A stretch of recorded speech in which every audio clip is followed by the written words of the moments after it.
Welcome to the DJNTV Chill Room Chat, your space to unwind and talk shop. This episode is sponsored by MadeByDJs.com, innovative tools designed specifically by DJs for DJs. DJEventPlanner.com, the industry standard for streamlining your business and booking faster. And DJRequests.com, the easiest way to manage your dance floor's vibe in real time. Support the show by using our Amazon affiliate link at djntv.com/Amazon. Now, let's get into the mix.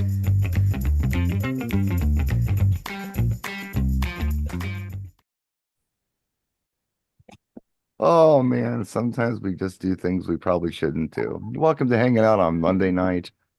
Jay brought up a topic, and against my better judgment, I'm going to let him introduce it to you. Go ahead, Jay. You know, when you talk to most DJs, their biggest complaint is the finances. It's the money they're not making. It's the money they should be getting. It's the money that they dream of getting. But I have a question for those DJs. If you're buying speakers from like Citgo or, Amazon or Exxon or whoever, and lights that haven't been checked out, that are technically illegal in some states, do you deserve the money? Like, if you're not buying good gear and you're trying to get away with the cheapest stuff you can get away with, is that in line with making the big money? I've seen bands and they always have really top end gear. Like, they go on tour, they've got brand new guitars, they've got trussing, they've got arrays, they got everything, new amps. They're not going down to a flea market and picking up a little amp and a rickety old guitar and going, hey, I'm ready to go on tour, because that stuff's not going to make it. So maybe today something sounds or looks good, but where are you in 6 months, 8 months, 10 months, a year? And it's going to happen at a gig. I'm kind of just flustered, I guess, because the last one I expected to go cheap on gear were DJs. I thought they would keep in line with good gear, good results. What's your thoughts, everybody? I think there's an argument to be had for you get what you pay for. But I think before we could even begin to make that argument, perhaps we need to ask ourselves, what do we get for the money we spend? I think that might even be a better way to word it. Yeah. So what are you really getting when you perhaps buy something from a reputable dealer, a store, something that is certified for use in the USA, legal in the USA? What are you getting for your money? Because if you just look at it on paper, much like when someone's shopping for a DJ, oh, here's a DJ for $500. Here's a DJ for $3,000. This is the cheaper DJ. Because they're not all the same. That's right. Why there's a price difference. They look the same. They're both called DJs. It's like choosing a doctor. Well, this guy's a doctor. This guy's a doctor. Well, yeah. This guy's cheap. This guy's good. Maybe this guy's a better doctor. Maybe. I don't know. You need to look into it a little further before you. I was going to say there's a point of research. Unfortunately today, as example, went to one of the websites that all these DJs on Facebook and Instagram are talking about, and it was buy professional equipment. And I'm like, you know what I need? I need some of those rubber mats that you can put down in a doorway when you run cables, so nobody trips. Yeah. So I ordered them. I gave the dimensions. This is what I got. Like, I can't put these at a gig. Tell me about what happened. Yeah. What am I going to do? You're lying to everybody. That's not what happened. Well, I'm just saying, it seemed like a good effect at the time. No, someone printed those for me. They're cool. Yeah. Nice. It's absolutely true. It's, I've bought microphones, and I'm going to use 3 dealers. I bought microphones from NLFX Pro. I was able to call and talk to the owner, Ben Stowe, on the phone about it. I've bought gear from Guitar Center. I was able to call somebody at corporate, ask a couple questions, get the answers I need, helped with the gear purchase. I bought stuff at Sweetwater. You've got to realize you're supporting other people the same way you want the customer to support you and your family. You got to support them. There's They're there also for you. They're going to help you out and save you money in the long run. They're going to back up the gear. If these speakers don't work when they get home, I don't even know where Chevron's headquarters are. Who do I call? well, anybody who knows me knows I'm a pretty frugal guy. My newest truck is 23 years old. Jay saw the bumper on it today. It's pretty rusty. It's not a good thing. It's rusty. And I tend to try to find the best deals on things I possibly can. But I don't just shop on price alone, Now, because there's something to be said for the quality of the product that I get as well. So 100%. I'll leave it at that and pass this on to anyone else in the room who wants to chime in on this. Anyone besides Jay, buddy. So this is one of the things when I look at gear, doesn't matter what the gear is, it's after you buy something to support. And one of the things with when you invest money into certain brands, especially, again, you invest money into higher brands, they have a support network. And that to me is a huge thing because getting hold of parts, getting something repaired, fixed, or replaced is important when you're there because stuff does wear out, stuff does happen. I could tell you I've dropped speakers, I've had things break, lights break, so forth, so on, and able to either to get parts for stuff because they have parts for a while, and I'm talking about years upon years upon years, or actually able to drop it off or send it into for repair is a huge thing. So when you invest your nickels, dimes, pennies, and quarters into whatever you're buying, always buy the best you possibly can and buy something that you know can be serviced or you can at least get the parts to service yourself. One other caveat to this as well, going back to what you're saying before about bands buying new equipment. And I hear this all the time and I see this, that customers don't notice a bargain basement product versus a higher product. Right. Some cases, yes. Some cases, no. I really feel if you had two of the same items next to each other and people were at two separate events and they're similarly designed, but one had better gear than the other gear, people may not know what exactly it is, but they know No. something's not right. Well, And let they me can tell that audio. let me expand on this a little bit for Buddy, because I'm thinking about Buddy when I'm thinking about this. I think it's pretty safe to say that Buddy is commanding higher prices for his services than anyone else in this room right now, currently. Would everyone agree with that? Yeah. Okay. So Buddy has a real good quality product. Buddy is out there performing at wedding receptions and other types of events. What Buddy does not need, okay, even if they're looking at it and can't tell the difference between something that's a $25,000 piece and a $3 piece, even if they can't tell the difference, the reliability is so important in Buddy's case because there's a lot on the line. Buddy can't afford to have something fail on him at an event. Buddy's got to have a good quality product that's proven and trusted and warranted that he can use at his event and, backup as well. Now, that's not to say that the best of anything out there doesn't have some kind of fail rate, because everything everything breaks, right? I mean, things happen. Everything breaks. It's the rate of which they break. And if they do, is there anything you can do about it? So when you're trying to reach that upper tier of service, money, have success in this business, it's probably a really good idea to have stuff that not only looks like it's supposed to look, but does what it's supposed to do and well and reliable. I don't know. I just want to throw that out there. I think you got to trust. That's what Buddy thinks about. I think you got to trust the world around you too. When I went solo, I was lucky because I was in a position where I could get a deal on equipment. So I had a very expensive mixer and two insanely expensive CD players, and people that were DJs would come through see what I used at a wedding for 50 people and be like, are you kidding? And I'm like, no, this is what all the top end DJs use because it's so reliable. Those players are in the garage. I started, they're 2005 models.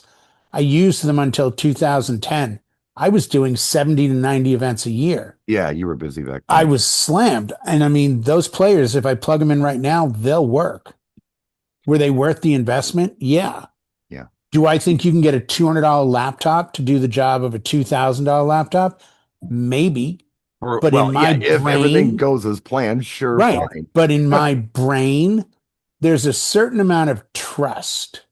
And we as human beings do it every day. You guys know my son is a pilot.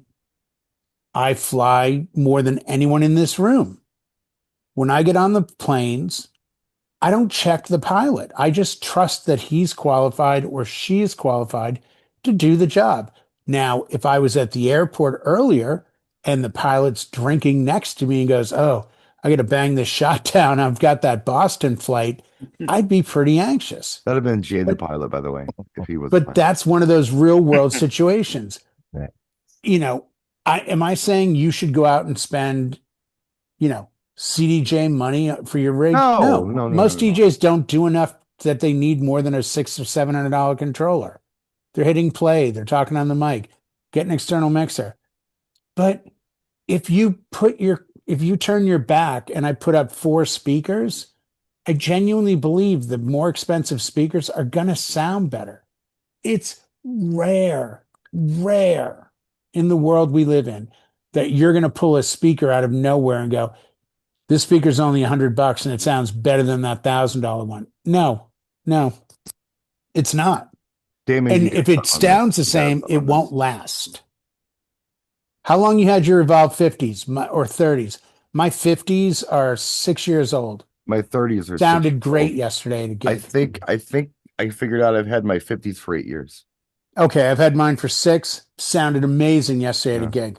No issues, no problems. Yeah, and I'm Sound not looking at these fantastic. speakers like, man, I got to replace these soon.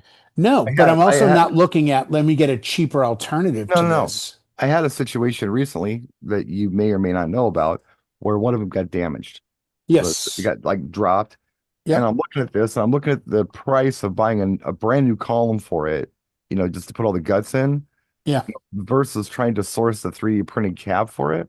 Yeah. I think that if they were out of warranty or just out of warranty and maybe 4-year-old speakers, I don't know if it's a 3-year warranty or what it is with electric voice.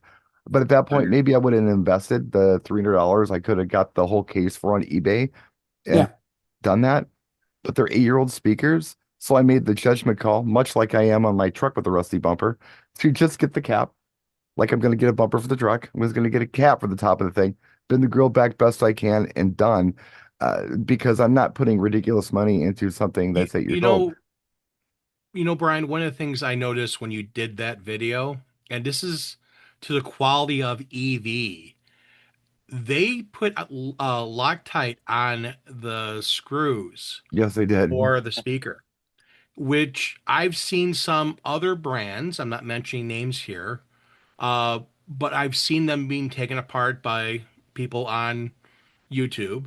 Sure. And the one thing that they don't have is Loctite on screws. So those little micro details Yeah. can be a difference between a $600 speaker and a $1,000 speaker. Why is there a big difference? Yeah.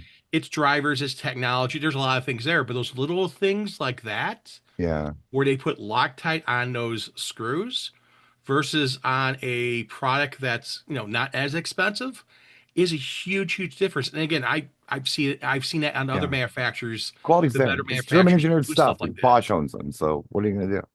Yeah, and Damon's again, gotta have I've something to seen say that about with this. other Yeah, manufacturers too. No, I'm good. The better quality stuff, they take and fix those little things. Maybe John has something to say about this. I do, because what we go out to do is part of an entire package. It's like Jay's reference with the airplane. Are the engines important? Yes. Are the wings important? Yes. Is the glass and the windows important? Yes. Where do you want to cut corners for like one of the most important parts of your system and buy speakers sight unseen with fake reviews online? Why would you shave back there and say I can spend less to get a cheaper less well-produced product that will probably not last as long, that you probably have no tech support for, you can't get parts for, the company will be renamed, rebranded in 3 years. Like, why would you do that to yourself? Yeah. Unless you're in the habit of just every 3 years I change my speakers and I get whatever's out there. But like I said, you get 8-year-old stuff that's still working. I think my QSCs are about the same age. I'm not going to change it unless I see something starting to fail. I'm like, okay, so I don't want the wing to fall off. It's time to put new wings and get a different set of something. You know, but you'll see signs. You're like, oh, I didn't like the sound of that crackle this time. Maybe I should start shopping around. But I wouldn't just buy something sight unseen. I want to hear it because that's most important. That's what the client gets. I want to see it and look at the build quality. And, brand new stuff. What's your track record on reliability? How long can something last when it's brand new, just being made? Well, it's been out a year. We know it lasts a year to this point, maybe. But I mean, the name brand stuff, it is better made. There's more research and development put into it, and the stuff's made to last. So, well, the whole system needs to be right. I just built a car over the last 7-8 years. 65 Mustang, one of the most iconic cars of all time. Prices are going crazy on them. And I feel like we did a really good job on everything. The engine, the suspension, all the safety stuff on it. Good solid car. Gets up and moves. Carburation, spark, the whole bit. Cooling system, you name it. The third year that I did a start, because we're wintertime here, you got to do the start in the spring. Did the spring start? I'm really glad the hood was open because I had a $2 lawnmower clear plastic fuel filter going between the carburetor and the fuel pump, and it was leaking. So that little cheap part could have burned the whole car down because I wanted to cut corners and just get a cheap little piece. I don't run those anymore, by the way. That was supposed to be temporary. I forgot to go back and put a better one in. But the whole chain needs to be strong because the weakest link will break the whole system. And what I think is really important for people to understand is that when a product is being manufactured, someone's making money on it. Plastic only costs so much, right? Metal only costs so much. Cardboard to ship it only costs so much. Packing materials only cost so much. There's some R&D there, but there's also this thing called cutting corners. The more corners you cut on a product, the less you can sell it for. The more you don't go in and resolve this potential issue, the more problems this product may have once it gets out there in the wild. You could get lucky and it might be fine, or maybe it won't be. But somebody's cutting corners. When your prices are rock bottom low on a product, something's wrong. Something is not right on this product. That goes for anything you buy. Appliances, DJ equipment, vehicles, it doesn't matter what it is. There's questions. If something is too cheap, too good to be true, my first question is, what's wrong with it? But that's how my brain thinks because I've been down that rabbit hole before. I've had times in my life when I only had the cheap stuff, and I don't want to live like that anymore. So now I try to get the good stuff, but I don't try to get, the Bentley Rolls Royce of everything. Let's try to get good stuff, good quality, reliable stuff. You don't have to spend a fortune, but you definitely don't want to buy the cheapest. I don't know. That's where I'm at. Unless you're a brand new starting out guy and you're trying to get some cheap stuff to get it airborne and see where you can go, and you're going to replace them after a year. If you get 6 months out of them, now that's a backup speaker, and you buy something better when you can afford it. Buy the best you can afford. You would think that a client too would maybe they do, maybe they don't. But there's a difference between a $400, $500 DJ and a $4,000, $5,000 DJ. There's a difference. So if you're not paying, and I think it's fair to say the talent of that DJ is, and this is a muddy water because that's the talent of that DJ where the gear is going to be good. But, the famous, if Eric Clapton gave me his guitar, I'm not sounding like Eric Clapton. No, you're not. But I could still perform with that guitar. You can, but Eric Clapton needs that guitar to perform. But if you buy a cheap Eric Clapton ripoff and it fails on you during your gig, it's your fault for really trying to cut corners. Yeah. And I think that's at the crux of it is that DJs, in a nutshell, their biggest bitch and complaint is the money. And yet they're the ones that I expect to do better and not take the cheap route out. Because let's face it, everyone in this room started our career by having to buy music. That's not Yeah. true anymore. People are spending 10, 15, 20 bucks a month and downloading as many songs as their computer will take. And now they've got all this new music. So Well, with that cost gone, you should have even better lights and even better sound and even better gear. I mean, I'm looking at three It's an argument. 1200s right now in my desk. I know they're all from the early 1980s, and Yeah. they work fine. Yeah. 'Cause it's good stuff.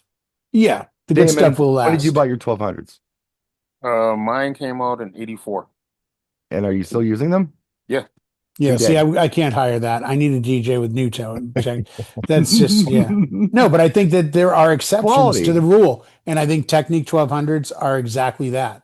Sure, They are that is shining. No one's using lights from 1984. No, Oh, they're not. really? That's a different animal. Right. And most people aren't using 1200s. No, but if you I'm are, just saying, those you were didn't have made to- so well that you should use those today. but there were cheap turntables available in 1984. Damon didn't buy them, and that's why he didn't have to buy a new set in 1985 or 1986 because they failed on a gig for him because he bought the good stuff to begin with. I don't know.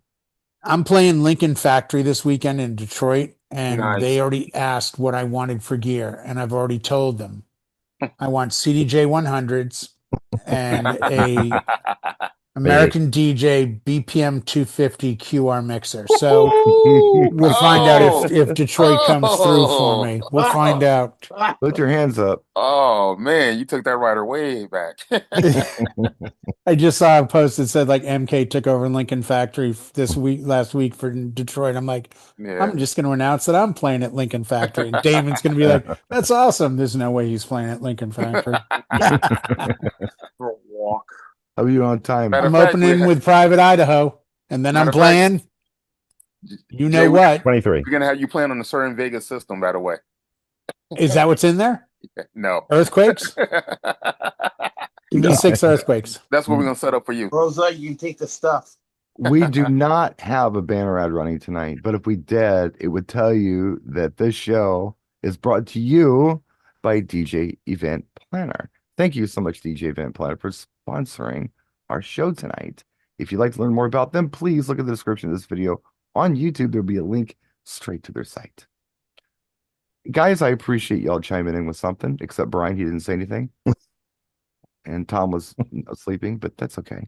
I'm glad you're all here. So thanks for watching. We'll see you all next time. Rosa. You take Yeah.